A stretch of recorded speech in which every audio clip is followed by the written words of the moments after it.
Rajim. Bismillahirrahmanirrahim. Alhamdulillahi Rabbil Alamin. Ar-Rahmanir-Rahim. Maliki Yaumiddin. Iyyaka na'budu wa iyyaka nasta'in. Ihdinas siratal mustaqim. Siratal ladzina an'amta 'alaihim ghairil maghdubi 'alaihim waladdallin. Amin. Insyaallah pada kesempatan pagi hari ini kita akan belajar Quran surat An-Nisa ayat 38 ya. A'udzubillahi minasyaitonirrajim. Bismillahirrahmanirrahim. Walladzina yunfikuna amwalahum ria'an nasi wa la yu'minuna billahi wa la bil yaumil akhir wa may yakunish syaitanu lahu qarinan fasa'a qarina. Dan adapun orang-orang yang berinfak atau menginfakkan harta mereka ria'an nas. Ada orang-orang yang infaknya itu riya. Riya ya. Ketika infak dia ingin dilihat oleh manusia. Itu namanya riya. Nah ini ria'an nas. Jadi mudah-mudahan kita tidak terhindar ya, kita terhindar daripada amalan riya. Riya ingin dilihat oleh orang lain, sum'ah ingin didengar oleh orang lain. Ya. Sehingga dalam doa kita selalu berlindung dari sifat riya ini. Allahumma inna na'udzubika min jahdil bala wa darakis syaqa wa su'il qada wa syamatatil a'da. Allahumma tahhir qulubana minan nifaq.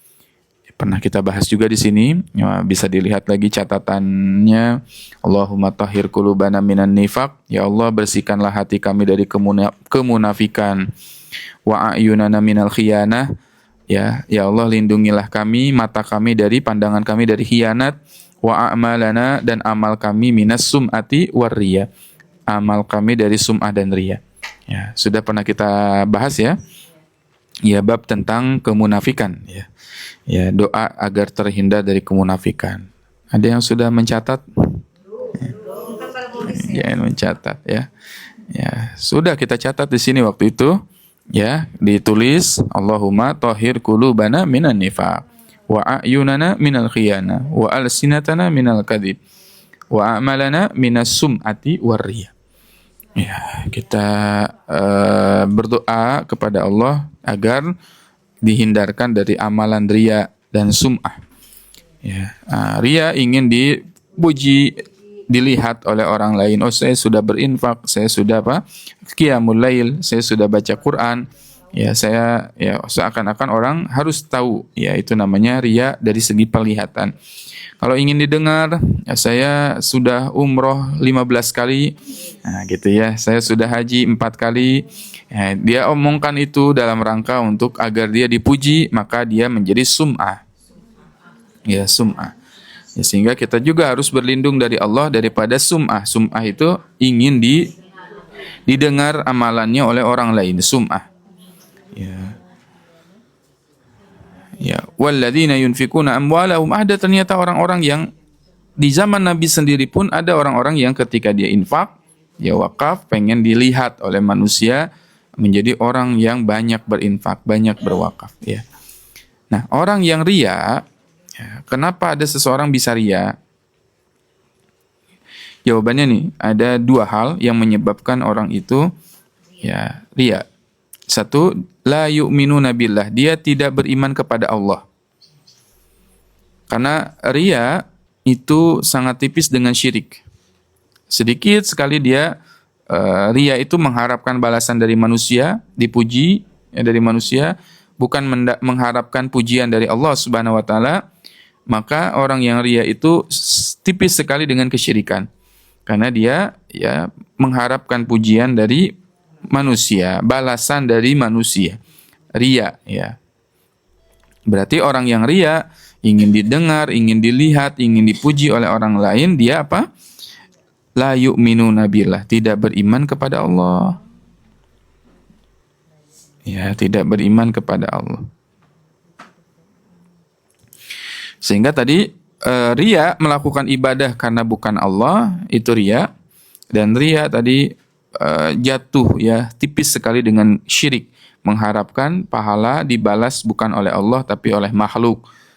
Wala bil yaumil akhir, seseorang yang ria, yang kedua sebabnya karena tidak beriman terhadap hari akhir. Ya. Jadi ada dua penyebab orang ria itu, karena tidak beriman kepada Allah dan tidak beriman kepada hari akhir. Kenapa dia tidak beriman kepada hari akhir? Karena orang yang ria, dia menganggap bahwasannya tidak ada balasan ya nanti di hari kiamat. Wala yu'minuna billahi wala bil yaumil akhir. Sehingga nanti orang yang ria akan dikumpulkan ya di hari kiamat nanti dan amalannya hilang semuanya ya. Dan Allah memerintahkan kepada mereka, satu, kepada siapa? Para thalabul ilm, orang yang belajar ilmu. Orang yang belajar ilmu, yang dia belajarnya niatnya bukan karena mendapat ilmu, tapi niatnya untuk apa? Disebut sebagai orang yang alim. Ya, disebut sebagai orang yang alim. Dia berilmu, belajar, tujuannya untuk disebut sebagai orang yang alim. Maka kata Allah, kamu dulu di dunia sudah disebut sebagai orang yang alim.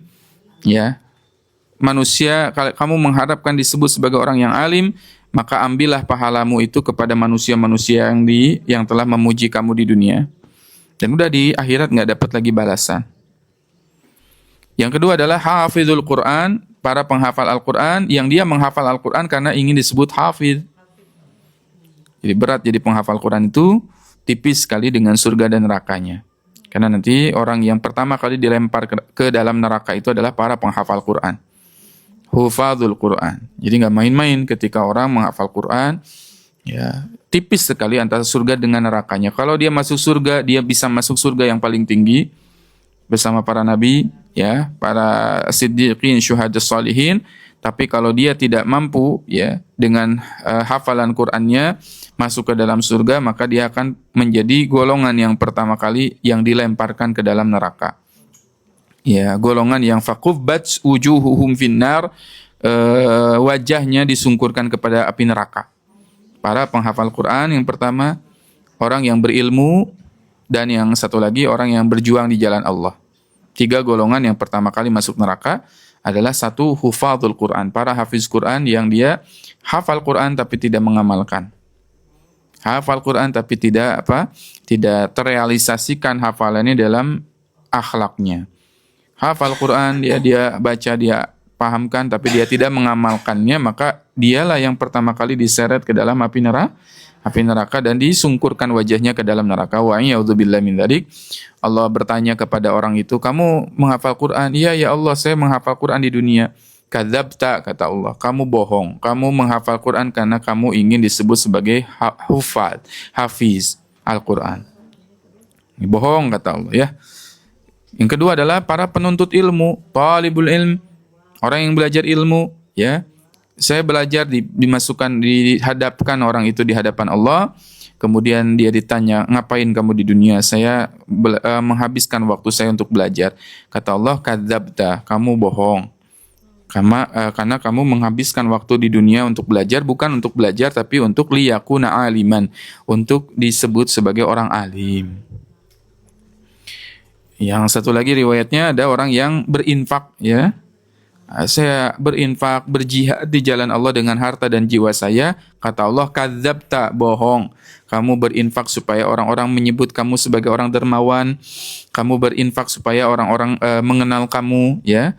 Atau juga nanti bukan hanya orang yang berinfak ya, tapi orang yang berjihad di jalan Allah, berjuang, dia mati di medan perang, kemudian dibangkitkan ya, dia bohong, kata Allah. Kenapa? Karena dia berperang karena ingin disebut sebagai pahlawan. Ya, disebut sebagai saya berjuang karena ingin disebut sebagai pahlawan. liyakuna aliman. Yang satu lagi disebut pejuang, mujahid. Kadzabta, bohong kata Allah ya. Naudzubillah min dzalik ya. Nah, itu nanti pembuktiannya nanti di hari kiamat, yauma yanfa'us shadiqina sidquhum.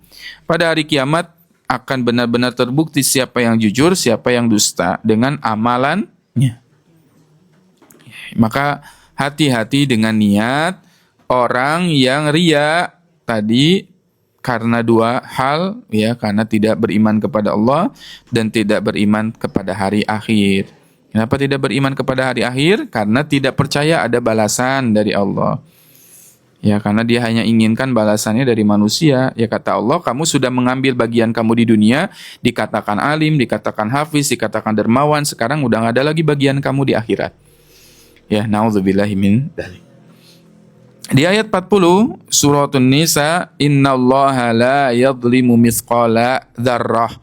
Surat An-Nisa ayat 40. Innallaha la yadhlimu mithqala dzarrah, sesungguhnya Allah itu tidak menzolimi manusia. La yadhlimu mithqala dzarrah, meskipun hanya sekecil biji zarrah. Sekecil biji zarrah itu apa? Dzarratun, dzarrah itu artinya adalah biji yang dulu orang-orang Arab ya, dzarrah itu sebesar biji sawi.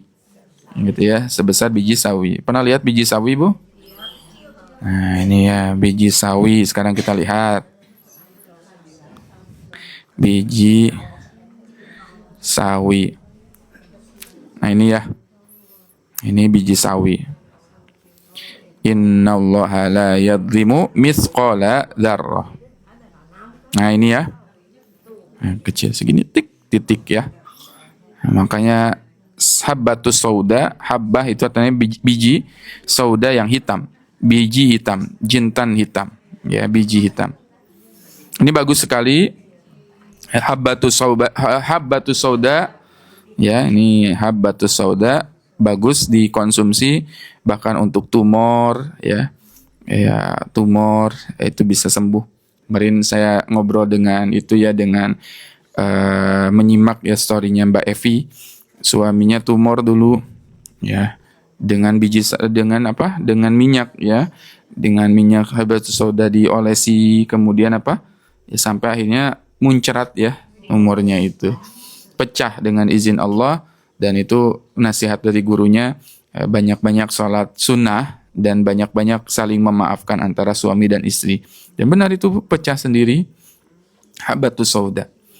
Kemudian habbatus sauda juga nanti dalam kitab Tibun Nabawi itu juga bermanfaat untuk ketombe. Ya, bisa digunakan untuk ketombe. Ya, habbatus sauda banyak sekali manfaatnya. Ya, nanti bisa beli ya.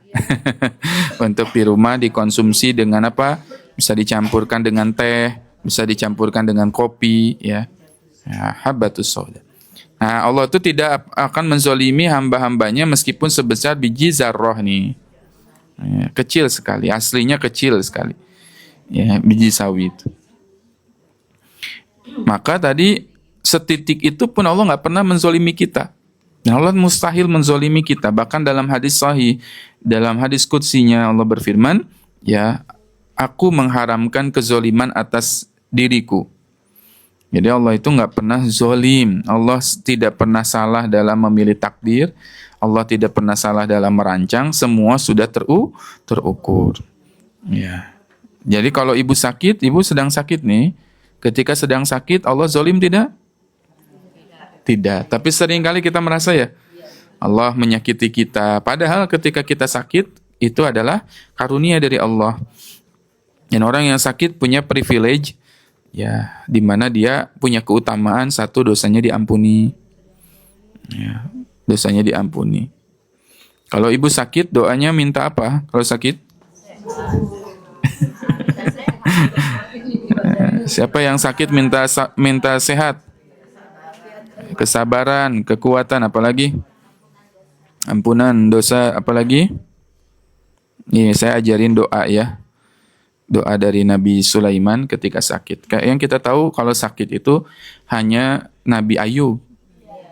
Nabi Ayub alaihissalam yang sakit. Tapi sebetulnya Nabi Sulaiman pun pernah sakit. Nabi Sulaiman yang paling kaya ya. Nih ayatnya Quran surat Shad.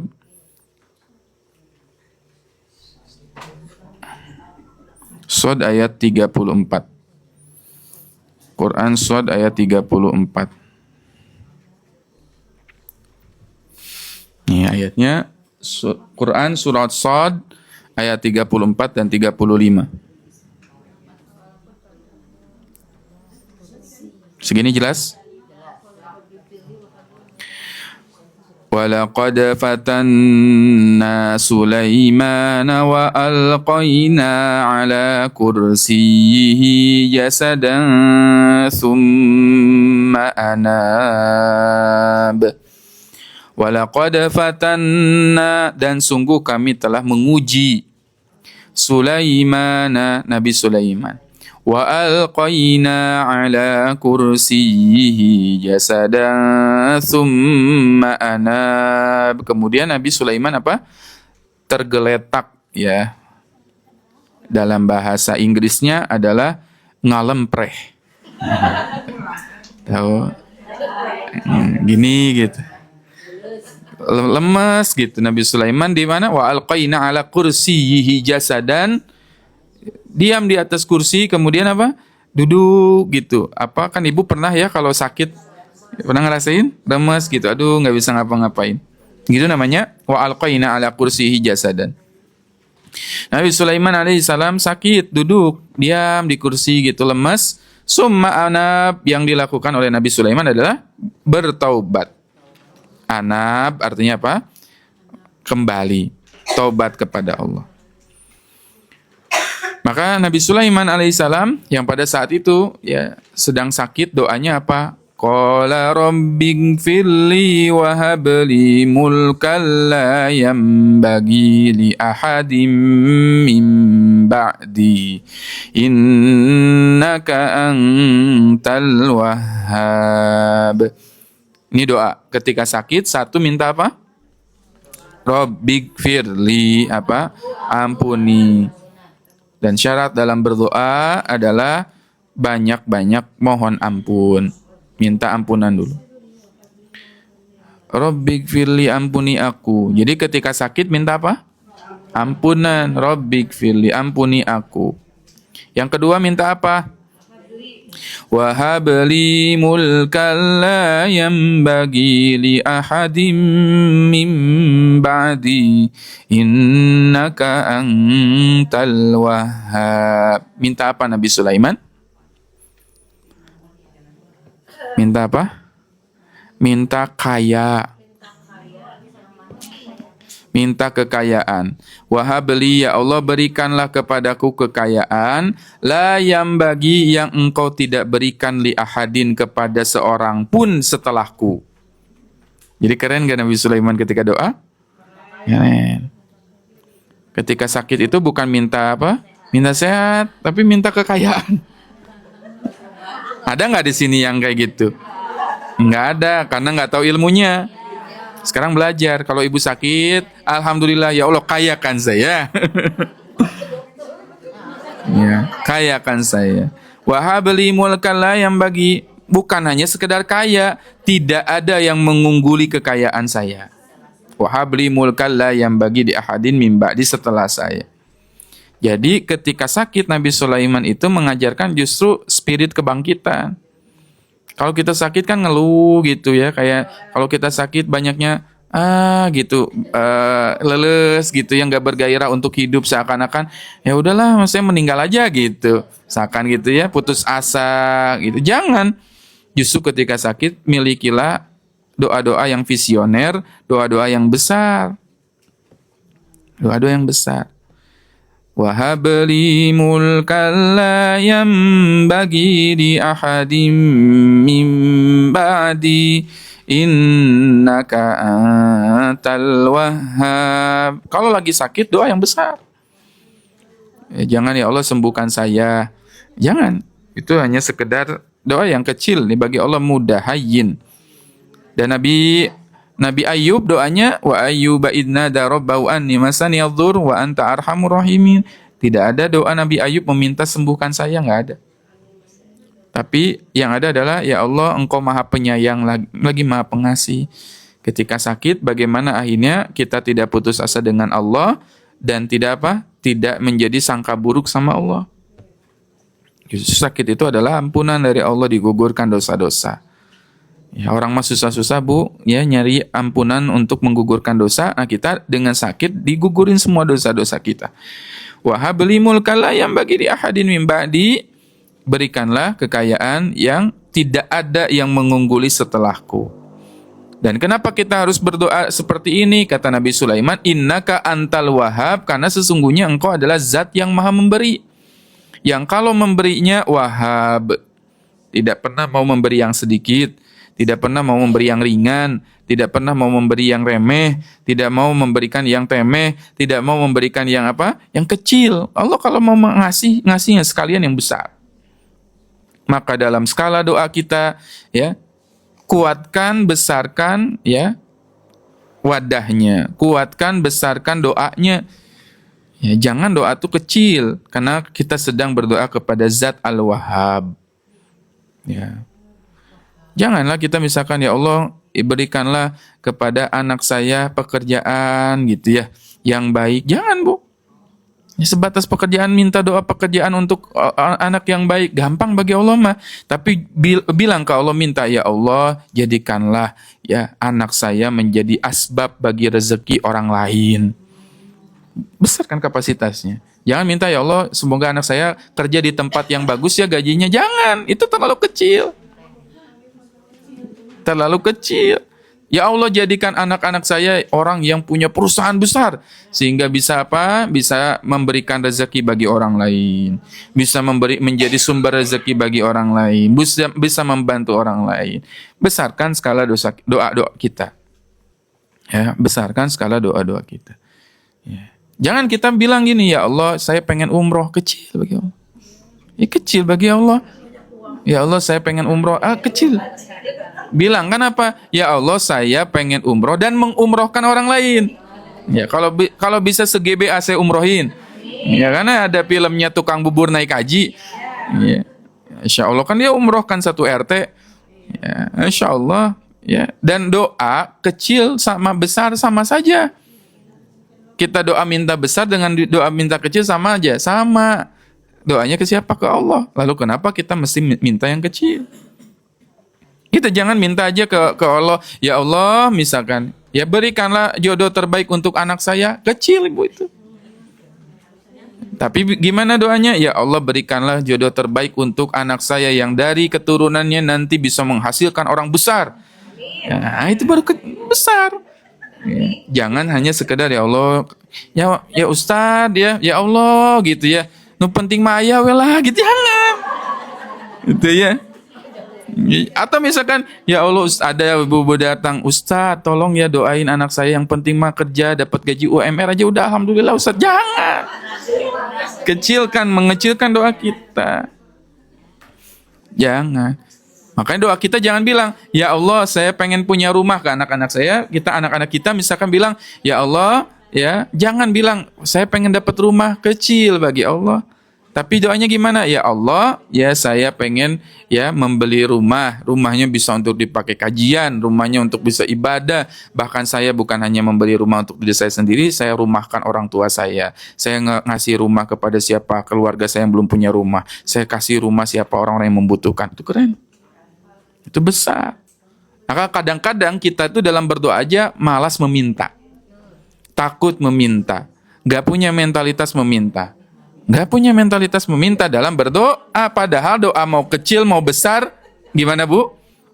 Sama aja sama Allah, doanya sama Allah. Maka doa itu harus menantang.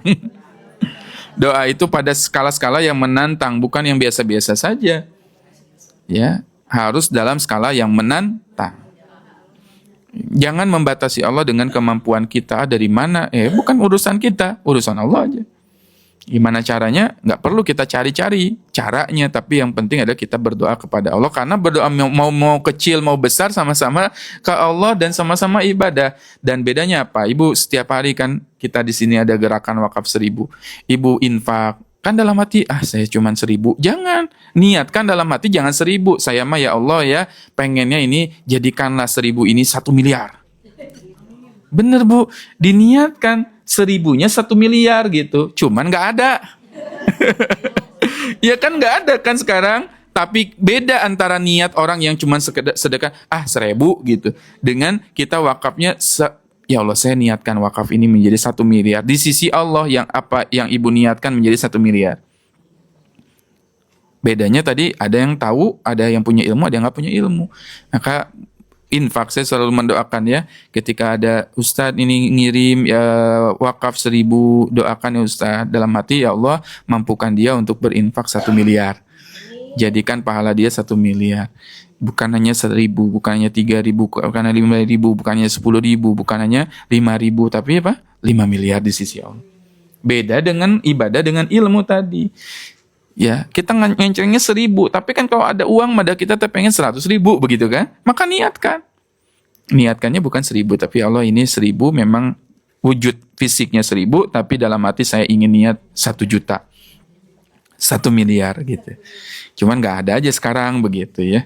Nah, kalau ada pun insya Allah kita akan sedekah yang besar. Maka tadi innaka antal wahhab, engkau adalah zat yang apa? Maha memberi. Zat yang maha memberi, yang memberinya itu bukan kecil, besar. Kecil, besar. Kemarin saya ngobrol dengan guru saya. Ya, beliau cerita ke saya. Tek. Ngobrol, kan saya cerita tentang ini, ya, perkembangan Quranic Center Nabawi. Tadinya, ya gimana gitu, mustahil gitu. Kayaknya kalau kita membebaskan lahan ini begitu ya. Tapi kata guru saya, beliau cerita, ya, alhamdulillah, dan mohon doanya saya mau ekspansi dakwah, bikin masjid lagi kata beliau di Jakarta Selatan, di daerah Jakarta Selatan. Gak tahu gimana uangnya, dari mana uangnya dan sebagainya. Tanah di sini berapa dan semeter berapa? 5 juta. Di sini kan semeter 5 juta. Orang-orang semua bilang mahal gitu ya. Ustaz bilang mahal banget itu 5 juta, bla bla bla bla bla. Ya. Kemarin guru saya cerita tanahnya 100 per 100 meter 6 miliar. Di Jakarta Selatan. 6 miliar. Semeternya 60 juta di Jakarta itu. Ini berapa? 5 juta, berarti masih murah. Masih murah. Ya, mau beli di sana katanya berapa? Ya 100 meternya 6 miliar per apa? 100 meter berarti sekitarnya segini. Nah, segini itu 6 miliar, Bu. Di Jakarta Selatan. Qadarullah setelah ngobrol tek ya bismillah kemarin dapat kabar lagi sehari setelah beliau ngobrol ya dengan guru-guru minta ridho ke ustadznya, ngobrol dan sebagainya, dengan izin Allah kemarin ya sehari setelahnya dapat wakaf 42 miliar dan dibebaskan tanahnya. Yang punya tanah gitu ya, yang punya tanah ngasih tanah sejumlah 42 miliar dalam waktu 1 malam. Gak tahu caranya gimana, tapi beliau bilang innaka antal wahhab, ya, engkau sesungguhnya maha memberikan rezeki yang besar. Sehingga beliau itu satu kalimat yang selalu terngiang-ngiang dari beliau adalah kebaikan akan mendatangkan kebaikan yang lain dan pintu untuk membukanya adalah keikhlasan. Kalau kita ikhlas, insya Allah akan dibukakan jalan-jalan. Kemarin beliau ngadain event ya 72 jam live streaming non-stop, terkumpul dalam 3 hari ya, 3 hari wakaf 2,6 miliar dengan izin Allah. Ya, makanya setelah dengar kabar itu, ya beliau akhirnya dapat 42 miliar itu, saya bilang, ini kecil cuman berapa miliar. Bagi Allah kecil, sangat kecil ya, nggak ada yang mustahil, semuanya biiznillah bisa kita beli. Insya Allah ya Bu ya. Nggak ada yang mustahil bagi Allah. Ya ini aja kita nggak kebayang sekarang, nanti bismillah bisa dibeli. Mudah-mudahan kita bisa bangun rumah sakit gitu ya, keren rumah sakit. Rumah sakit Quran Bu ya, bukan hanya sekedar rumah sakit. Di sini orang-orang kafir aja bikin rumah sakit gitu kan, apalagi kita. Bangun apa sekolah, bangun apa lagi madrasah, bangun apa lagi, nggak ada yang mustahil bagi Allah. Kun fayakun. Innaka antal wahhab. Jadi sejak kemarin saya ini doanya jangan dibatasi, tapi besarkan aja. Kalau memang harus besar, besarkanlah ya Allah. Kalau memang harus memberi banyak manfaat, berikanlah banyak manfaat untuk kita. Ya, maka ya kita berdoa ini terbebaskan 200 meter dengan terbebaskan semuanya sama aja ya, kenapa kita nggak minta semuanya aja gitu. Toh kita punya Allah yang Wahhab gitu ya, punya Wahhab. Nah, innallaha la yadhimu misqala dzarrah, sesungguhnya Allah tidak akan menzalimi meskipun sebesar biji zarrah. Wa in taku hasanatan yudha'ifha wa yu'ti min ladunhu ajran 'azima. Wa in taku hasanah, kalau kamu melakukan sebuah kebaikan, yudha'ifha, Allah akan lipat gandakan. Kalau kamu melakukan apa? Kebaikan, Allah akan lipat gandakan. Kebaikan akan berlipat ganda. Kebaikan akan berlipat ganda. Maka ini ibu-ibu nih yang setiap hari ngasih sarapan pagi seperti ini jangan dianggap remeh. Jangan dianggap remeh, ya. Allah akan lipat gandakan sadar atau tidak sadar rezeki ibu-ibu sekalian. Coba aja deh rasain, ya, rasakan setelah rajin berinfak, rajin berwakaf, pasti ada yang beda. Kenapa? Karena Allah yudha'ifha. Ya, secara logika harusnya kita kurang uang itu kan? Tang kurang. Yudha'ifha. Ya. Kalau kita apa? Wa intaku hasanatan yudha'ifha, kalau kalian melakukan kebaikan akan dilipat gandakan. Itu rumusnya. Jadi jangan dikira memberi makan ini berapa satu hari kita porsi rata-rata 35, 36, 40 misalkan. Jangan diniatkan 40 porsi, tapi ketika membuat niatkan apa? Ya Allah, saya berniat memberi makan 300 orang. Walaupun 3 porsi kan? Walaupun 30 porsi, tapi yudha'ifha, Allah akan lipat gandakan. Niatnya beda. Niat 30 dengan 300 sama nggak? Sama. Sama niatnya. Bahkan pernah kita bahas hadisnya, hadis riwayat Bukhari. Siapa yang berniat, belum terlaksana, dicatat tidak niatnya? Dicatat, dikali dengan 10 kali lipat. Ya, maka jangan niat cuman, saya mah mau ngasih 10. Ya, bilang aja ngomong, Ustadz, saya besok Selasa jamin ya beri makan 1000. Gitu ya. Ya ngasihnya 10. Nah masalah. Insya Allah saya paling juga kaget ya. Bilang aja, Bismillah Ustadz, nanti pekan depan saya mau ngasih 1 juta. Ngomong aja gitu ya. Ya, walaupun realisasinya cuma berapa gitu ya. Bener loh Bu, saya selalu terinspirasi dari siroh ya, sahabat yang bernama Sa'ad bin Ubadah. Ada seorang sahabat di Madinah yang bernama Sa'ad bin Ubadah. Sa'ad bin Ubadah itu selalu berbagi makanan setiap hari, rumahnya selalu dibuka untuk open house. Semua penduduk Madinah yang mau makan silakan makan di rumahnya Sa'ad. Setiap hari menjamu tamu di rumahnya di Madinah pada saat itu, pagi, siang, sore ada makanan. Ya, siapa yang mau makan silakan makan gitu. Setiap hari itu. Di rumahnya Sa'ad bin Ubadah. Maka saya bilang, ya Allah, saya pun pengen seperti Sa'ad bin Ubadah. Walaupun kita dalam segi uang mungkin nggak ada, tetapi ketika kita tadi dalam hadis man dalla ala khairin falahu mijru amsal. Barang siapa yang menunjukkan kebaikan, maka kita dapat pahala semisal dengan orang yang melakukannya. Kita sendirian bisa nggak Bu open house 3 makan pagi, siang, malam 24 jam nyediain makan? Nggak bisa. Maka ya udah, kalau nggak bisa kita berjamaah di sini. Nggak bisa nggak kita setiap hari ngasih misalkan 30 porsi? Berat kan Bu?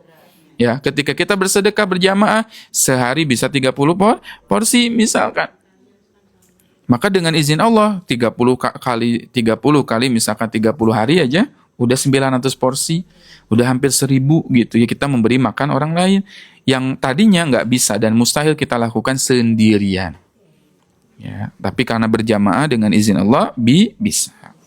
Wa in taku hasanatan yudha'ifha. Kalau kamu melakukan kebaikan pasti akan dilipat gandakan oleh Allah.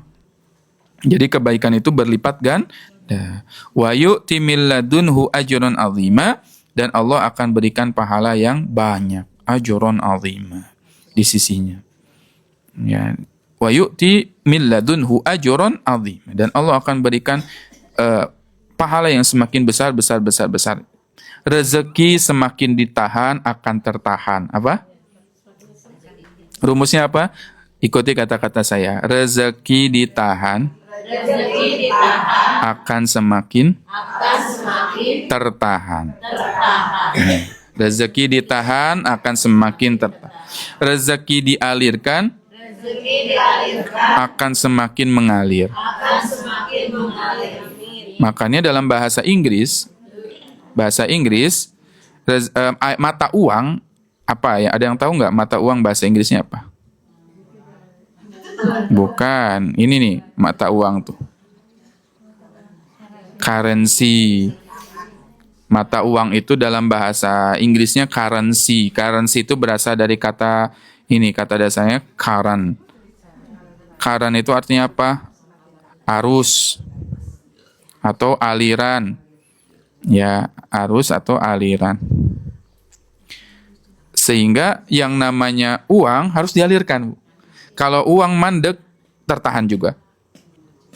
Ya, maka masih ingat kita rumus menabung sedikit demi sedikit, lama-lama habis juga. Bener Bu, nabung itu sedikit demi sedikit, lama-lama habis juga, tergerus. Ya, dan biasanya nggak jadi apa-apa dari tabungan juga gitu, walaupun jadi lama sekali gitu. Ya, maka wayurbis shadaqah. Allah menyuburkan harta dengan sedekah, maka uang harus dialirkan. Semakin ditahan semakin mandek. Rezeki harus dialirkan. Semakin ditahan semakin mandek. Kalau dialirkan. Saya kemarin cerita begitu ya. Di rumah ceritanya dapat makanan. Ada satu makanan. Oke, ada satu makanan. Ini perut kita terbatas, kapasitas kita makan juga terbatas. Akhirnya kita kasihkan. Kasihkan. Setelah dikasihkan, datang lagi yang banyak. Datang lagi yang banyak. Kita bilang lagi nih semakin banyak nih. Berarti apa tuh Bu? Bagikan lagi. Kenapa? Karena nggak mampu, perut kita bisa meledak. Makan makanan sebanyak itu. Bagikan lagi. Datang lagi. Ya, datang lagi. Ada tamu dari Garut, Bunda Leni, Bunda Endang kemarin bawa makanan. Bawa roti. Rotinya roti apa? Roti yang enak, Masya Allah. Ya, satu rotinya enak. Bawanya 100 pieces. Nggak mungkin saya makan sendirian 100 itu. Bagikan lagi ke jamaah yang kemarin ngaji anak-anak. Anak-anak ngaji, kemudian ada jamaahnya Ustadz Gifari di sini kita kasih lagi. Jamaah Ustadz Gifari datang bawa lagi makanan. Ya, bolu apa-apa. Belum lagi dari Bu Neneng kupat tahu dari RT 3 gitu ya. Belum lagi dari masjid kemarin ya. Bu Teti dengan jamaah ini Al Hikmah. Ngasih bolu apa? Karamel, satu loyang. Ustadz Wildan makan satu loyang nggak bisa Bu. Bagiin lagi. Ketika dibagiin nggak berhenti Bu. Kenapa? Rezeki semakin dialirkan tapi semakin kita tahan semakin susah. Jadi kalau kita punya bagi rezeki, pernah kejadian di zaman Umar bin Khattab radhiyallahu an, beliau masak gulai kambing, kepala kambing. Ini bagian yang paling enak, kata Umar. Saya nggak mau makan, saya kasihkan kepada siapa? Tetangga saya. Dikasihkan ke tetangganya bilang, kayaknya dia lebih membutuhkan. Akhirnya kepala gulai itu ngeliling ke 40 rumah sampai kembali lagi ke Umar. Kata Umar, ini kok kayak kenal gitu. Ya begitulah orang beriman ya. Orang beriman, Masya Allah. Jadi ketika kita dikasih rezeki, ketika kita membagikannya, kita menjadi asbab bagi rezeki orang lain. Dan sebetulnya ketika misalkan Bu Teti nitip dari Al Hikmah ini ada bolu dan sebagainya, bukan ngasih ke saya, yang dimakan oleh saya hanya 3 potong gitu kan, sisanya rezeki yang lain. Dan Maha Suci Allah ketika Allah mengatur itu Bu. Kue enak-enak, misalkan ya mahal-mahal, kan orang lain secara logika nggak mungkin beli. Ya, ada jamaah begitu, kita bagikan kepada orang yang benar-benar membutuhkan. Dari segi aspek ekonomi nggak mungkin dia bisa beli kue itu Bu, tapi dia dapat bisa mencicipi rezekinya, bisa memakan. Berarti dari mana Bu? Itu jalur Allah Subhanahu Wa Taala yang menjamin rezeki. Ya, Masya Allah. Jadi apa tuh namanya ketika kita dapat rezeki, sebarkan lagi. Kenapa? Ya, dan karena kita nggak bisa makan, karena kenikmatan manusia itu terbatas. Kenyang ada kenyang, ya kita makan semaksimal maksimalnya kita berapa porsi sih gitu. Bagikan lagi ya, dan nanti berkahnya datang kepada kita. Ibu-ibu ngasih rezeki di sini, misalkan Ustadz saya mau udunan untuk memberikan apa makanan di sini sehari 30 porsi. 30 porsi dirasakan oleh 30 perut, Bu. Dan 30 perut ini kemudian beribadah, kemudian dia baca Quran, dia berdoa, ngalir nggak pahalanya sama kita? Ngalir. Ya, ngalir. Wa in taku hasanatan yudha'ifha wa yu'ti min ladunhu ajran 'azima. Maka di ayat ke-41 42, fa kaifa idza ji'na min kulli ummatin bi syahid wa ji'na bika 'ala haula'i syahida. Yauma idzi yawaddul ladzina kafaru wa asaw rasula la tusawwa bihimul ard wa la yaktumunallaha haditsa. Ini ayat pada saat itu Rasulullah Shallallahu Alaihi Wasallam pernah menyuruh kepada seorang sahabat, wahai fulan, kata Nabi Shallallahu Alaihi Wasallam, bacakanlah Al-Quran di hadapanku. Bacakan Quran di hadapan Rasulullah. Ya, kira-kira sahabat ini grogi nggak, Bu? Grogi, disuruh sama Nabi untuk bacain Quran di hadapan Nabi Shallallahu Alaihi Wasallam. Sampai sahabat itu bilang, Aqra, apakah aku membaca alaikal Quran kepada engkau Al-Quran, padahal Al-Quran itu turun untuk engkau. Gak layak, kata sahabat itu. Jangan dulu ke sahabat lah, misalkan saya minta ya kepada Ibu Nia. Bu, bacakan bacaan Al-Quran di hadapan saya ya. Gemper gak, Bu? Deg-degan gak, Bu? Gimana gitu, iya. Ngebleng ya, ada Bu Yanti ya. Udah di hadapan Ustadz, apa ya awalnya Ustadz? Amaya tasa'alun ya, Bu Tita juga ya Bu ya. Di hadapan saya udah datang tuh. Bismillah, di hadapan. Apa ya Ustadz awalnya? Iya bener. Apa ya Ustadz tadi awalannya? Amaya tasa'alun. Oh iya, astagfirullah. Astagfirullah Ustaz, tadinya ingat, sekarang nggak ingat. Kenapa bisa kayak gitu? Saya cuman ketawa aja, Bu. Kenapa? Karena saya pernah ngalamin. Bener, Bu, saya ngalamin ke guru saya, Ustaz Abdul Aziz ya, Masya Allah. Ya, jadi ceritanya di pondok saya dulu, ini masjid. Masjid, di samping masjid ada asrama Ustadz gitu, tempat tinggal Ustadz, ada asrama santri. Ya kalau mau setoran itu harus keluar dari masjid, Bu. Jalan gitu kan, terus ketok pintu di depan ini, di samping masjid itu. Begitu ketok pintu, udah hafal, bawa Quran, ketok pintu. Assalamualaikum, masuk. Bleng, Bu. Aduh, tadi apa ya? Udah duduk di hadapan Ustadz. Bismillahirrahmanirrahim. Bleng lagi. Ustadz awalnya apa ya? Ketika Ustadz awalnya apa, setelah itu apa tuh? Gak hafal, Bu, benar dipancing-pancing juga. Summa nggak ada. Ini apa? Baca dulu sebentar. Ya, tutup. Ya, deg-degan, Bu, gitu ya setoran. Ya, Masya Allah. Ya, apalagi tadi ini sahabat disuruh membaca Al-Quran di hadapan Nabi. Ya pasti grogi lah. Itu ya, Masya Allah. Ya, Masya Allah. Akhirnya sahabat itu membacakan Al-Quran suratul Ma'idah, surat An-Nisa, dari ayat 1 dibaca sampai ayat kepada ayat 41 dan 42. Nabi mendengar bacaan Al-Quran dari yang lain.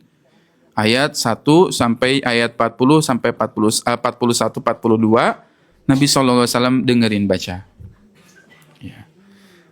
Kemudian setelah selesai membaca, sahabat ini baca Quran di hadapan Nabi, faida ra'ainahu tadrifan, ainahu tadrifan. Maka ketika aku melihatnya, kata sahabat ini, aku melihat ke wajah Nabi sudah penuh dengan air mata. Ngedengerin bacaan Quran dari siapa? Dari sahabat. Matanya berlinang dan akhirnya hasbuk, cukup, kata Nabi, cukup. Di ayat 40 dan 41. Surat An-Nisa dibaca dari awal sampai akhir. Kalau kita mungkin bilangnya cukup, nggak enak. Tapi wallahi ya Bapak Ibu, ibu-ibu sekalian yang dimuliakan Allah, orang baca Quran di hadapan kita, maaf ya, itu fitnah bagi orang yang belajar tajwid. Kadang-kadang jadi apa fitnahnya? Fitnahnya jadi apa tuh? Nggak bener bacaan Qurannya. Ih kok banyak yang salah ya? Iya makna oke kurang gitu. Ujian Bu. Fitnah bagi orang yang apa? Yang sudah paham tajwid ketika mendengarkan bacaan Quran bukan fokus kepada inti tapi fokus kepada bacaan. Maka jangan Bu, ya kalau memang tidak diminta koreksi oleh ustadz, jangan mengkoreksi. Ya kadang-kadang kan kita di majelis taklim, ya nggak ngerti pun ngoreksi, Mima, ya, jangan dikoreksi, diam. Kasih siapa petugas koreksinya, tunjuk satu orang dia yang berhak mengkoreksi. Tuh kan rame kan? Karena praktek di masyarakat gitu, salah semua yang berkicau. Iya, padahal harusnya apa? Ustadz atau tunjuk siapa? Satu orang yang menyimak. 6.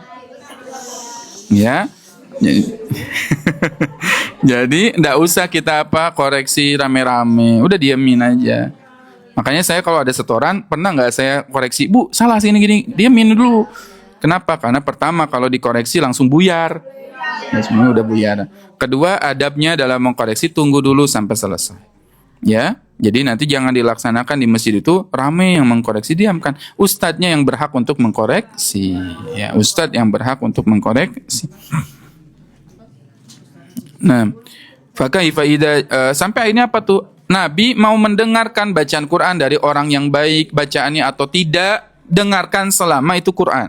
Dan jangan fokus kepada apa? Bacaannya. Oh ini matnya kurang, gunanya kurang. Jangan. Fokus kepada apa yang disampaikan dalam Quran. Apa sih yang disampaikan? Bahkan sampai anak kecil yang menyampaikan pun dengarkan. Bahkan apa? Maaf ya, kata guru kami itu, Ustaz Saiful Islam Mubarak, beliau bilang, seandainya setan yang menyampaikan pun kalau itu isinya Quran, kita dengerin.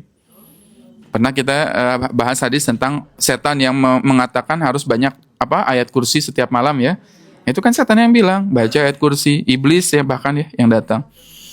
Maka jangan fokus kepada bacaan tajwidnya dan salah-salah, itu biarkan ustadz yang mengoreksinya, dan kita diam saja atau tunjuk siapa yang paling mahir di kelompok itu, tunjuk, kemudian apa? Ya koreksi, jadi bagian koreksi. Yang tidak ada kewajiban untuk mengkoreksi, diam. Ya diam ya. Nah, maka Nabi SAW, lihat, perhatikan Bu, selevel Rasulullah SAW saja sangat suka mendengarkan bacaan Quran dari orang lain. Apalagi kita. Maka fitnah bagi orang yang tadi sudah paham tajwid, kadang-kadang nggak mau dengerin bacaan orang lain. Ya, nih Sarah lagi nih Oream, saya nggak mau gitu. Si ibu Ima salah wae baca teh, jangan. Itu fitnah ujian. Maka dengarkan meskipun salah, meskipun banyak keliru, meskipun balelol, dengerin. Kenapa? Karena selevel Nabi sangat suka mendengarkan bacaan Quran. Ya, sangat suka dengerin bacaan. Kenapa Bu? Kita harus suka dengerin bacaan Quran dari orang lain. Satu, kita dapat pahala yang sama dengan orang yang dia baca. Ya, dua, kita mendapatkan rahmat dari Allah. La'alakum turhamun. Kalau ada bacaan orang yang baca Quran, dengerin agar kamu diberikan rahmat. Jangan bilang Allah, jangan bilang seperti itu, dengarkan saja. Ya, kalau ada yang baca Quran, dengarkan. Sami'u lahu wa ansitu, diam, dengarkan. Jangan melakukan apapun. La'alakum turhamun, agar kalian dirahmati oleh Allah Subhanahu wa ta'ala. Ya. Jadi selevel Nabi saja masih mau mendengarkan bacaan Quran dari orang lain, apalagi kita. Dan nanti di antara, kalau ibu pengen nangis ya dengan Quran itu, di antara yang menyebabkan seseorang bisa nangis dengan Al-Quran adalah ketika banyak mendengarkan bacaan Quran. Bukan banyak baca Quran, mendengarkan Quran. Dengerin aja di mobil setel Quran. Kadang-kadang kita nggak ngerti pun nangis gitu kan ya. Dengar gitu, apalagi kalau bacanya bagus begitu. Kalau itu berarti nyimaknya murotal yang memang bagus tajwidnya. Nah itu insya Allah bisa menghadirkan kehusyuan dalam hati. Maka dalam agenda kita bersama Al-Quran banyak agendanya, bukan hanya baca, bukan hanya hafal, bukan hanya apa belajar, tapi ada agenda yang namanya tasmi. Agenda apa? Tasmi. Mendengarkan bacaan Al-Quran. Jadi akhirnya apa? Banyak-banyak aktivitas mendengarkan bacaan Al-Quran. Ya, nah, insya Allah nanti kita akan rutinkan ya tasmi di sini.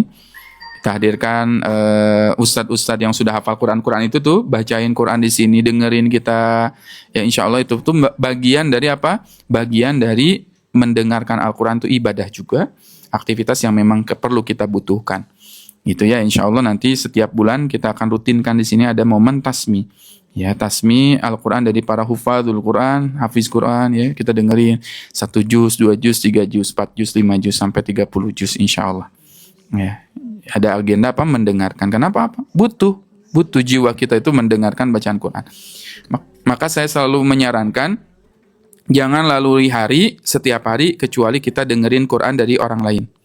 Setel murotal atau apa namanya, ya daripada musik ya nggak bermanfaat, lebih baik kita apa? Lebih baik kita apa? Menyetel murotal. Saya kemarin bagikan video ya bahwasannya seseorang itu akan sesuai dengan takdirnya dari apa? Dari lagu atau nyanyian yang dia sering dengar. Berpengaruh kepada hidup. Contoh, ada penyanyi yang menyanyi jadikan aku yang kedua. Benar nggak Bu? Benar. Ada penyanyi yang lagu teman tapi jadi nggak? Ada orang yang nyanyi hidupku menderita. Maka ya. Betul. Makanya daripada jatuh apa? Lebih baik sakit gigi. Beneran tuh dikasih sakit gigi ngapain? Masya Allah. Jadi orang akan sesuai dengan apa yang dia dengarkan. Semakin dia sering dengerin musik-musik yang sesuai dengan kondisi di musik itu, jadi kenyataan Bu. Jadi udah nggak usah nyanyi-nyanyi lagi, tapi apa? Dengarkan Quran, karena Quran akan menjadi kebaikan untuk kita. Nanti saya kirim ya videonya ya. Dan itu ada penelitiannya, riset itu. Semakin seorang penyanyi misalkan mengulang-ulang itu sekian ribu kali dia nyanyi misalkan. Ya misalkan kalau konser kan, apalagi mungkin dia lagunya jadi booming, terus dia nyanyi, ketika nyanyi beribu-ribu kali dia konser dimanapun, itu jadi takdir kenyataan. Ya. Lagu religi, ya religi beda lagi kalau misalkan dia religinya apa dulu gitu. Dan di kita kan, kadang kita, bahkan ada nanti ya, di Indonesia Bu, di Indonesia seringkali ya lagu ya isinya seakan-akan pujian, bahkan dijadikan sholawat, dimainkan di masjid. Isinya apa Bu? Syair dari Mesir yang isinya tentang apa? Percintaan. Aku menciummu gitu. Itu tak isinya itu. Qatukal mayyas ya na na na na na na na na. Itu apa Bu? Itu lagu untuk menggoda laki-laki. Iya. Nih misalnya lagu untuk menggoda mayat.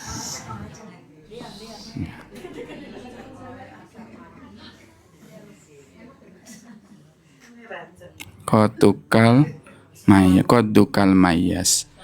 Nah, ini tuh ini kan ini Bu aslinya ya. Qatukal mayas itu kan ini nih penyanyinya. Penyanyinya ya. Jadi ini makanya saya kadang-kadang apa ya namanya sedih gitu ya. Misalkan di masjid lagunya ini. Gitu kan. Nah, misalkan sering dengar nggak lagu ini?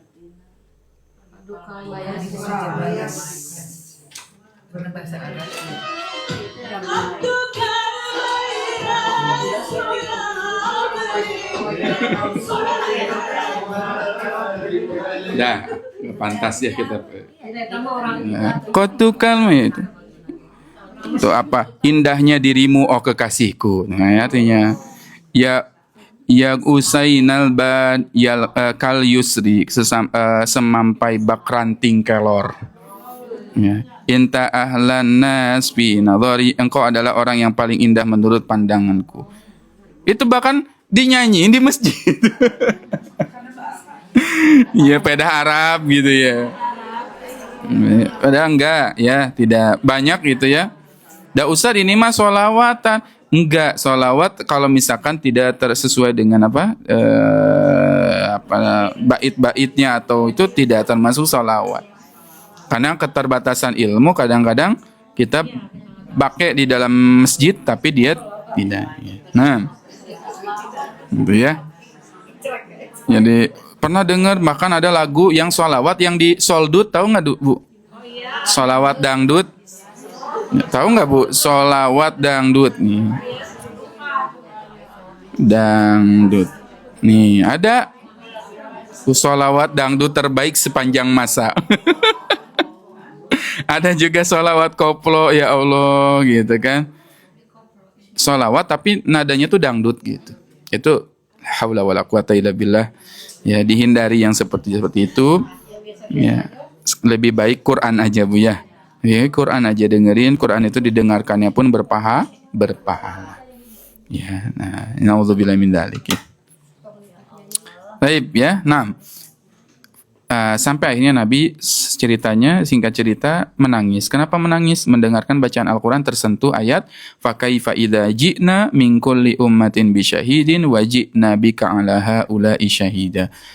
Bagaimana nanti ya ketika kami akan mendatangkan setiap umat dan umat itu akan bersaksi, wajibna, dan kami akan datangkan engkau wahai Muhammad 'ala haula'i syahida, terhadap semua umat itu menjadi saksi.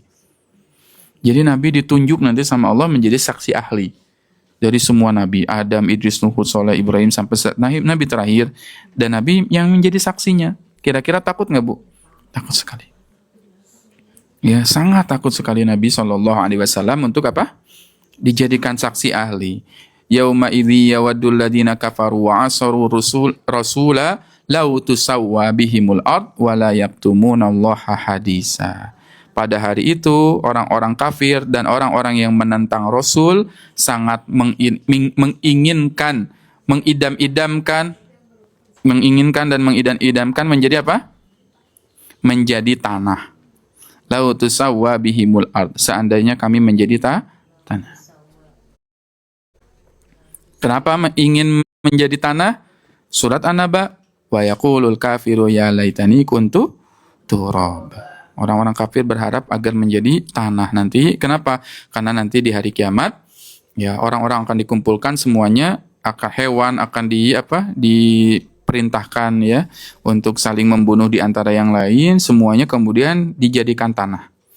Hewan, burung, semuanya orang yang lain dijadikan tanah dan terbebas dari siksa, sedangkan orang kafir tidak dijadikan tanah. Maka pada saat itu orang kafir bilang, seandainya saya menjadi tanah saja, tidak dilahirkan di dunia. Wallahu a'lam.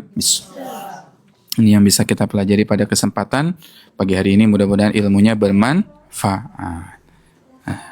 Kita cukupkan dengan mengucapkan hamdalah. Alhamdulillahirabbil alamin. Istighfar, astagfirullahaladzim, dan doa akhir majlis. Subhanakallahumma wa bihamdika asyhadu an la ilaha illa anta astaghfiruka. Assalamualaikum warahmatullahi wabarakatuh.